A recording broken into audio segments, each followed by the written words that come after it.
If you're a realtor working on the residential side of the business, there are a few things that might surprise you about what it's like on the commercial side. On today's episode of the Royal Palmcast, we talk with Justin Thibaut, president of LSI Companies of Fort Myers, one of the area's leading commercial real estate firms, about what it takes to close big deals on land, shopping centers, housing communities, and more. That conversation, which includes LSI's Nelson Taylor, starts right now.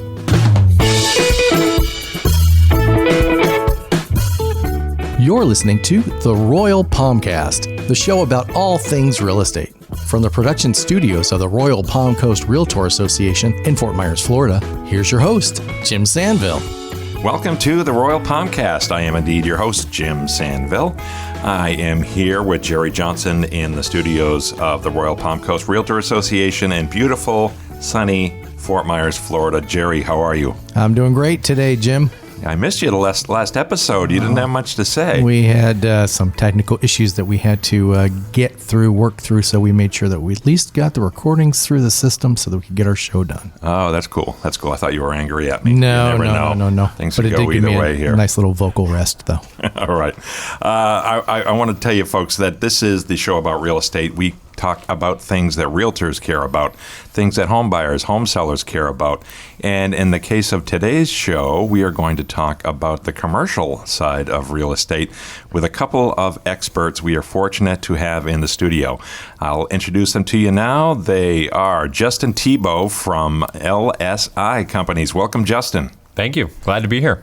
Great to have you. And we also have LSI's Market Research Director, Nelson Taylor. Welcome to the studio, Nelson. Thank you.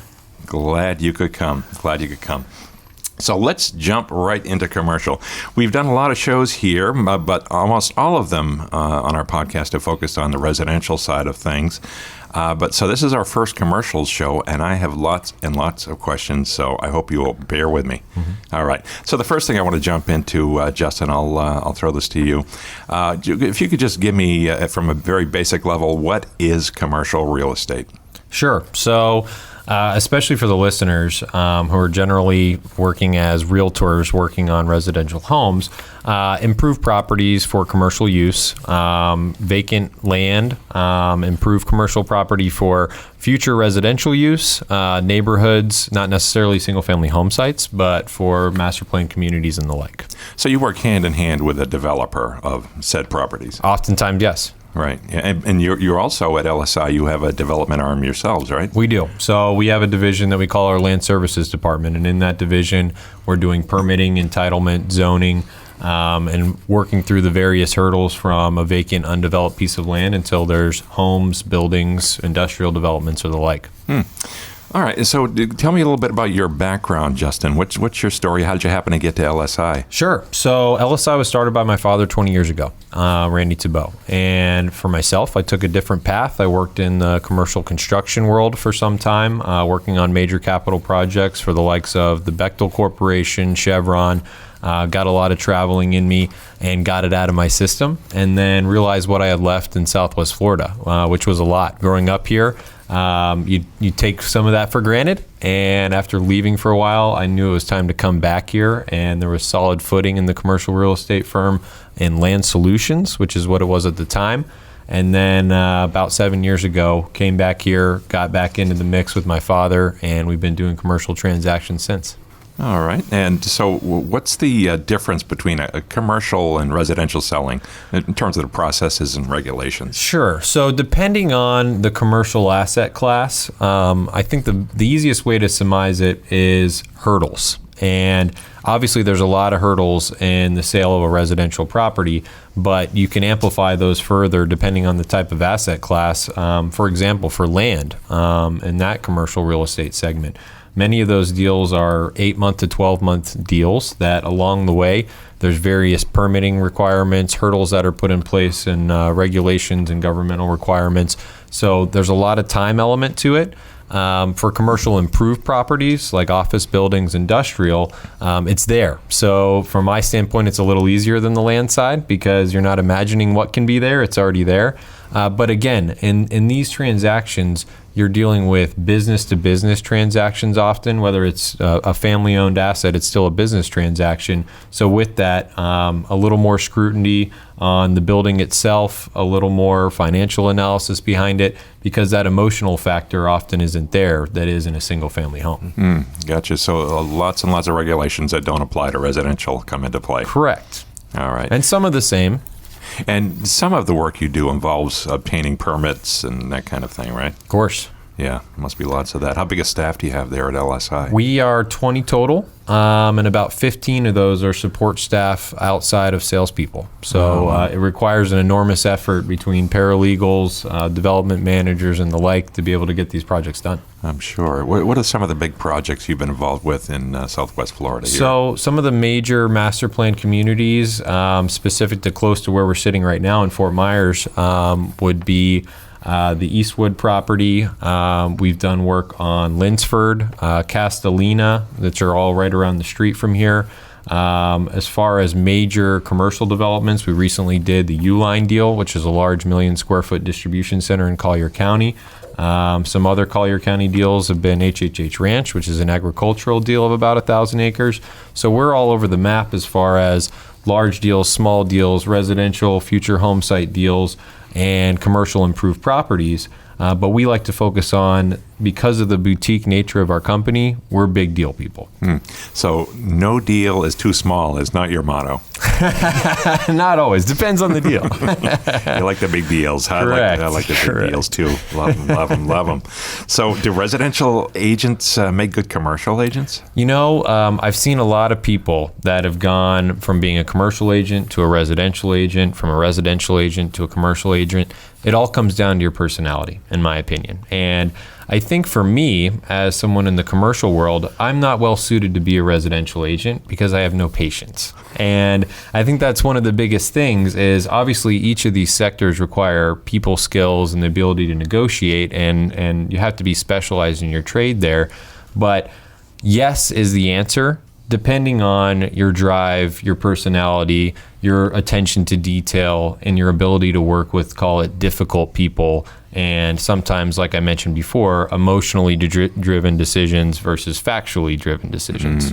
Yeah, I have a friend who's trying to dispose of a vacation property that he and his siblings inherited, and as you might guess, it's not going that well. And I told him, this is a business thing. Correct. Take the emotion out of it, and because I know you grew up there, and you want to be there and don't want to lose it, and all this stuff. But you got to be hard-nosed business people to be involved in this, right? You do, and it really comes down to passion and what your interests are. If you're in the commercial real estate world and you find that you're spending most of your time looking at new MLS listings for houses, maybe you should be in the residential world, because that's really what you're passionate about. On our end, Nelson and I, when we can't sleep at night, we're looking at the recent industrial development or the new piece of commercially zoned land. So as long as you have the passion and the drive, I think that it doesn't really matter if you were in the residential world or you were in the commercial world.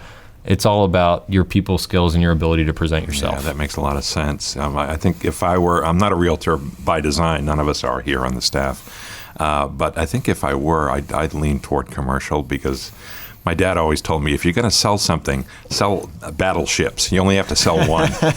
And some of these deals that you guys put together are pretty amazing in terms of the dollar value, I'm sure. They are. And you know what's interesting, though, especially looking at our market now, is when we look at volume of sales between residential firms and commercial firms, I'm now seeing some volumes coming out of local residential firms that far surpass the deal transaction volume in the commercial world. And a lot of that's coming out of COVID and whatnot, but it's interesting to see some of these firms that are putting out $300 million per quarter volume. It's really strange, because typically you would expect that to be, those are commercial sale volume numbers, not residential sale volume numbers. So really interesting. Yeah, there's a lot of interesting projects going on right now in Fort Myers. We'll get into that at some other time, I know. But Alico Road is just exploding, right? Absolutely. You folks are involved in that? We are, and Alico has changed so dramatically in even just the last 6 months. We said that 12 months ago. Now it's changing even further. It's become a hub for headquarters of new facilities between Neogenomics, Scotland, the New France Eye Center, and a bevy right behind them. That was a sleepy area for some time. And all of a sudden, obviously there were some pioneers out there that have been there for a while, and now they're enjoying the fruits of being the first into that market.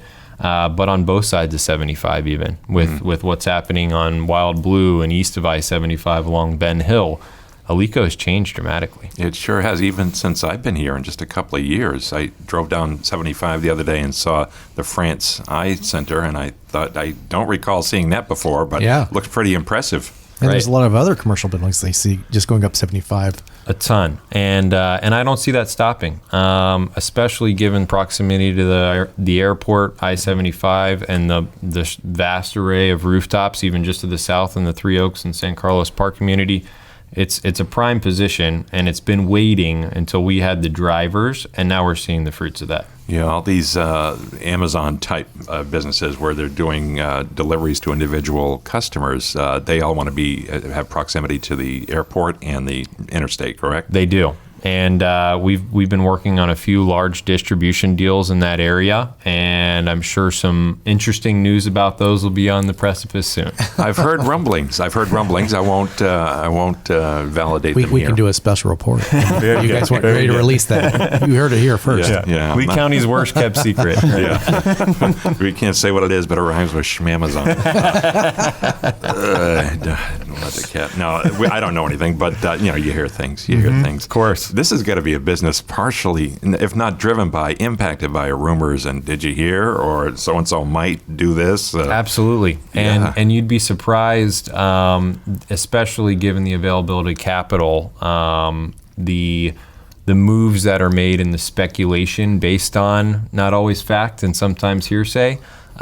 People make big decisions based off of things like what we're talking about right now, and it's really interesting to see that. No one knows now because the price is low, but I have information that tells me right. This is the deal I want.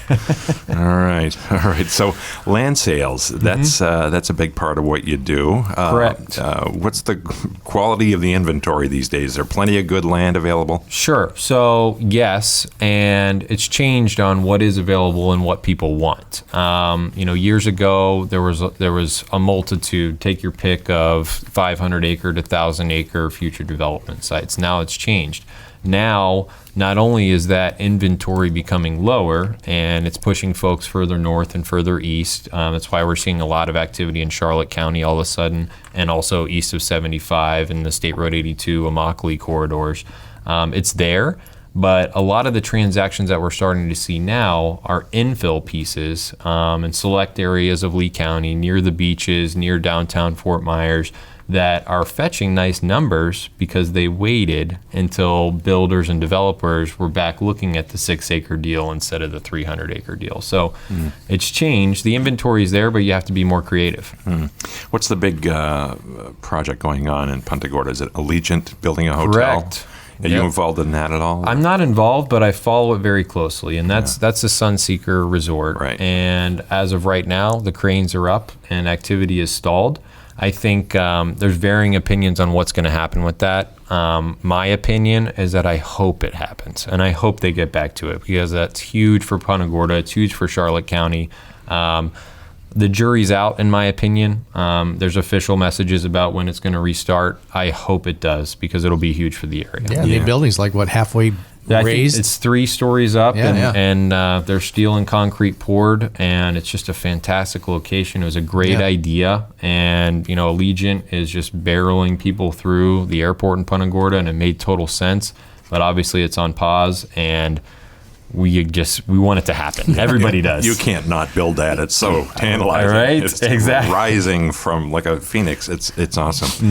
It's going to be a great spot, I'm sure, at some point. But tell me what kind of things, when you're putting together a deal, what can go wrong? What derails things most often? So let's talk about the land side of that first, because the list is much longer. And when you're analyzing a piece of land, there's 2 things. One, it's going to take a lot longer than a general building sale, home sale, things like that, because unless that property is completely teed up, as we say, meaning fully permitted, zoned, ready to go, development order, construction can start tomorrow, there's a variety of factors that you can run into. There's environmental risk. There's things as small as, hey, was there a fuel tank buried on this 30 years ago? Was there dumping that happened here? That's the more apparent side of things. But environmental as far as stormwater management and going through permitting with the South Florida Water Management District. Your zoning itself and getting through that process. That's an 8 to 12 month process that anything that takes 8 to 12 months, there's a lot of ways it can go wrong. You could get a family of burrowing owls to move exactly. in too, right? And exactly. And back on the environmental side, the species side is very important in Florida between gopher tortoises, burrowing owls, bald eagles. We have a long list down to woodpeckers and bonneted bats. There's a lot of them. So it's all about really good due diligence and knowing what you're doing. That's something that's why we have a land services department with experts, is to be able to handle that, because there's so many roadblocks you can run into. I'm sure. So environmental, that's one area where you can lose a deal, can slip through your hands. What else? Financial. That's especially given the long lead item on a lot of these deals. Capital that's available 1 month, 8 months later might not be there, depending on where it's coming from. So obviously the financial side of it's very important. The regulation side is another thing. It's kind of like environmental, but on permitting. And maybe you thought on a piece of property you were going to build a 700-unit hotel, and after you get through your feasibility and due diligence, you realize maybe you're limited to 150. And that's an extreme example, but the regulation side, the permitting side, the zoning side, that's probably, of all of them, outside the very apparent environmental side, where most of the stumbling blocks occur. Now, I would think from time to time, regulations can change in the middle of a deal, right? Absolutely. You've seen this. I have, and that's why it's important to have a good land use attorney, a good engineering and planner. That's important because land development codes change often. They change sometimes without much warning, although obviously there's some coming. And similar to that, let's look at an example that happened recently. Charlotte County just increased their impact fees for development. So there's a lot of projects that were 75% through, about to break ground. Those impact fees haven't been paid yet. Now they're going to be held to higher impact fees, and that impacts the feasibility and financials on a project. So the factors just keep coming on how difficult it is to get to the end on a development deal. Now that's the land side. Obviously the commercial side has all of its own hurdles. A little more similar to a residential deal in that, you're inspecting a building, you're making sure that the roof was replaced 15 years ago, the AC is in good working order, there's no water intrusion, the basics are there. I think really the financial side is even more important on the commercial buildings, making sure that what was represented about what the tenants are paying, what their leases look like, those types of things come into play, because not everybody has the best bookkeeper in the world. Not everybody is involved day to day and really knows what they're selling. So it's important as a buyer that you do all your due diligence and you do it as quickly as possible. All right. Hey, we got to take a very quick break, if you'll hang in there with me for a couple of minutes, and we will be right back after this very brief message. Hi, I'm Jennifer DeRocher, and you're listening to the Royal Palmcast. Hi, I'm Al Giacalone with Rockstar Realty, and you're listening to the Royal Palmcast. Hi, I'm Laura Ramos, Director of Membership, and you're listening to the Royal Palmcast. Hey, you're a golfer, right? Why, yes, I am. Want to sneak out for a round? No, not right now. Just stop what you're doing and write this down. Write what down? Friday, May 14, Palmetto Pine Country Club, Cape Coral. Okay, why am I writing this down? May 14. That's the date of the long-awaited return of the Realtor Golf Tournament, sponsored by the Royal Palm Coast Realtor Association. Aha, that's a pretty good reason to care about May 14. I thought you'd be interested. Yeah, I was hoping to play last year, but we all got kind of sidetracked for a while. Oh, I remember. Well, it's back on this year, 2021, and I've already signed up my team. Spots will fill up fast, and I wasn't taking any chances. I guess I shouldn't either. How do I register my group? Well, you just fill out the team registration form and email it to monica@rpcra.org. You can get the form at the RPCRA website or from the link in the RPCRA Member Weekly newsletter. Oh yeah, write this down too. May 7. May 7? What's that? That's the registration deadline, but don't wait till then. On it. And done. Nice. See you on the links on May 14. The RPCRA 2021 Realtor Golf Tournament tees off at 8:30 a.m. on Friday, May 14, with registration beginning at 7:15 a.m. Tell your friends, get your team together, and sign up today. The registration fee is just $100 per player and includes continental breakfast, golf, lunch, and awards. Proceeds benefit the RPCRA Crisis Foundation and RPCRA Housing Foundation. Registrations are due by Friday, May 7. The registration form is available on the rpcra.org website, in the Member Weekly newsletter, or you can simply call RPCRA and ask for Monica. So what's your handicap anyway? Oh, you'll find out when I see you and your team at the tournament. Oh, we'll be there.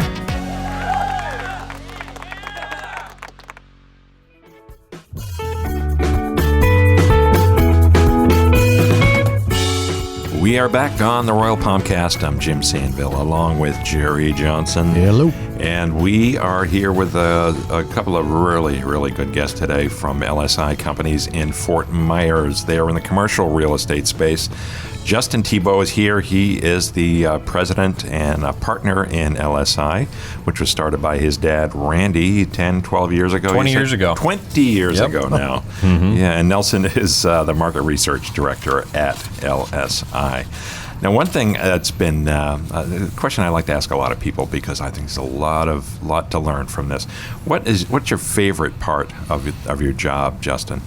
I think complexity and pace are the biggest thing. And pace just meaning nonstop, as much as you want. You can drink from a fire hose if you want to. And if you don't, you can take it a little slower. I think that the choice of being able to pick your pace, and also just the fun, complex things we get into. Nelson and I end up analyzing a lot of different properties. Obviously, he's the expert in that, and I'm kind of along for the ride on the analysis side. But we look at properties that are so vast and so different that wrapping your head around something that's a 4,000 acre, what could it be? It's really interesting to me. Now, what do you like least? The lead time, I think, is the biggest thing for me, is the lead time. And obviously it's a risk reward type thing, but when a lot of our deals are 12-month to 16-month lead times until they close, which is obviously the most important thing for a real estate agent, is a closing, because we know what happens after that. It's very frustrating at times. And it requires you to work on your pipeline very actively, because if you're focused on one deal and it takes a year to close and then you're starting your next one, you're in trouble. Mm-hmm. Yeah. How about you, Nelson? We haven't heard much from you, but what's your favorite and least favorite part of the job? I just like looking at different properties all day, because whatever comes in, it's never the same. Yeah. So I get to have a new education every day on something new. So it makes it a lot of fun just to kind of get some background on something you haven't seen maybe before, and running some type of cash flow analysis or trying to find comparable sales, especially in the land, is trying to figure out what it could be. It might not be zoned yet. It might be able to change its future land use and try and have another direction. So trying to navigate that is a lot of fun. You can really kind of prepare for the future for this area. Oh, very cool. What's one of the more challenging aspects of your job? Probably just a lot of data. So I'm going through a lot of data constantly, trying to keep afloat with what's happening in this area, and it's moving pretty fast. So it's a lot. Something Nelson does, and to build on what he means by data, is Nelson pours through every permit that's pulled in Lee, Collier, and Charlotte County every quarter, and then is tasked with putting it into a digestible form for general consumption. So looking at 25,000 permits and then making a summation is a tall order. And that's what Nelson does every quarter and every day. Yeah, really so interesting. Do you dream in Excel? I do. Does that happen? Yeah. I'm pretty good at it by now. Me too, but they're nightmares. Yeah, mine too, Jerry. Keep me away from Excel. My Lord, nothing will go right if I have a hand in it. So interesting stuff. Now, one aspect of your job that affects every business, not just real estate, is ethics concerns. You abide by a certain code of ethics, yes? Yeah, of course. Yeah? Yep. The NAR code? Absolutely. Yeah. Florida Realtors, and I am a realtor as well as a commercial real estate agent. And it's of the utmost importance. Sure. And it's interesting sometimes to see who's not. Yeah, it seems very short-sighted if you want to preserve your business. Correct. Absolutely. I mean, your reputation, that doesn't make much sense to me. Right. Very short-term thinking. But in any event, you guys are all above board, so that's going well. Mm-hmm. Yeah, realtors are definitely an ethical group, I've found. I've worked in several industries, but this is the most ethics-bound industry I've seen. Well, and it's all about reputation, Yeah. because this isn't an industry where you're done with one sale and you're on to the next. We're dealing with the same people time and time again, and the same groups time and time again, so it's very important. Gotcha. All right, I warned you about the lightning round. Didn't I, Justin? I've never heard of it. Never heard of the lightning. Well, that's good. That's good. So you didn't prepare. Some people over-prepare, and we don't want that to happen. But every show we have Jerry get up early on the morning of the show. He drives from his home in Cape Coral, his palatial estate, up to North Fort Myers at a secret location where, in a Supra box, we have official 3x5-inch game show host index cards with the questions for today's lightning round. Jerry went out this morning, got up very early, and got them. Very good. May I have the questions, please, yes. Jerry? There you Counting go. the questions now. He's handing them to me. Let the record show. All right. Make sure record is showing. they're all here. They seem to be. All right. So we're looking for soundbite answers here. And we're going to jump right into the lightning round. With the first question, where would you live if not in Florida? If not in Florida, I would be in Texas, most definitely. What part? Probably Houston, where I've been before coming back. That's a lot of oil down there. It is. Yeah, It is. And great people. Interesting city. Yeah. You ever been to Katy, Texas? I have. I had chicken fried steak in Katy, Texas once, and not since. Probably, yeah. Probably that and a side of crawfish, right? I believe I did. Nelson, do you want to play the lightning round? Sure. All right. So where would you live if not in Florida? Probably somewhere in the mountains. I kind of like the fresh air and the trees. It's kind of nice. I don't know about the snow. I'd probably have to leave. But Where are you from originally? Kentucky, but I moved here just before I turned 5. So this is all I know. Wow. All right. All right. Now, my next one. We're talking about your guilty pleasures here. What guilty pleasure do you have that you typically don't reveal, Justin? That's a loaded question, Jim. I think my guiltiest of pleasures is spending time at home where I'm actually focused on work and future plans when it appears that I'm just dozing off into the backyard. I think that's probably one of my favorite. It's my best place to think is on my back porch, and sometimes it appears like I'm just dozing off, but really I'm planning and thinking. You're strategizing. Exactly. And sometimes that's the only way you can get time to do that because we're working just constantly. So that's... Yeah, I do mine in the shower. Yeah. How about you, Nelson? I'm going to blame my wife on this one, but chips. Chips are your There you go. guilty pleasure. Potato of the potato variety? Corn? I try not buy them. She brings them home every time from the grocery. I can't Clearly resist. her fault. I thought he might have been referring to the 70s TV show. I thought he meant semiconductors in my former industry, which is a shortage of. It's a good business to be in right now. You get a fab lying around. Have you ever done any work in the semiconductor business? I have not. Yeah. Wow. I worked at a fab that was new when I worked there. It cost $1 billion to build 10 years ago. And now they're $10 billion. It's insane how expensive that business is. All right, your next question, Sure. Justin. Favorite TV show? My favorite television show at the moment is Jeopardy. Always has been, actually. And it's been interesting to see what's happened since the unfortunate passing of Alex. But I love that show. I'm addicted to that show. It's similar counterpart, Wheel of Fortune. I can't stop watching either, even though I'm very bad at Wheel of Fortune. I still watch it. But Jeopardy's definitely the number one. Yeah. Merv Griffin Enterprises produces both of those. Which one of the most recent temporary hosts have you been? Aaron Rodgers was really interesting. Yeah. Very interesting. And did a great job. Kind of talks really slow. Low, it's kind of like, pick it up, let's go. But he does. He seems to go with it pretty well. Yeah. I was a little surprised. Yeah. Yeah. Now, how about you, Nelson? Oak Island on History Channel. Oak Island? Yeah. Why do I not know this? Oh, that's the one where they're trying to find the treasure, right? Up off Nova Scotia. So that's Yeah. where there's supposedly hidden treasure. And these two brothers from Michigan have been searching for it for about 7-8 years now. So there's been 7 or 8 seasons, and they just get more ambitious every year with new ways to hunt for it. But it's fun to watch. I'm going to guess they find it in the finale episode. Let's hope so. Throwing that out there. All right, Nelson, your favorite book? Favorite book? Ooh. Probably a nerd answer. Urban Land Institute's Emerging Trends. They come out with one every year. Sounds expensive. Every time I find it for free online. But it's a great read. It gives a lot of forecast into just the overall real estate impacts of the future. So it's a lot of fun to He read. picked the right line of work. Yeah, clearly. How about you, Justin? Favorite book? I'm a nonfiction guy as well, but I really liked the Killing Lincoln and the Killing series, the Killing Lincoln, Killing Kennedy. Those are really interesting. So those are probably top shelf in my library right now. But I'm a periodical guy. I like reading the Times. I like reading the local paper, just like we were talking about earlier. Yeah. That's where I'm a nonfiction guy. Yeah, me too. All right, what is your favorite food, Justin?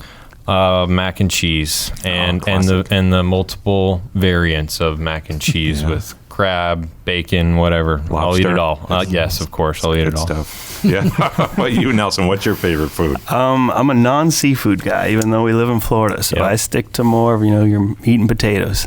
Yeah, meat and potatoes, as they say back in Kentucky, right? That's right. I don't know. I've never really been there. But what's your favorite movie, Justin? Let's see. Oh, man, that's a tough one. Jim, you got me on that one. All right.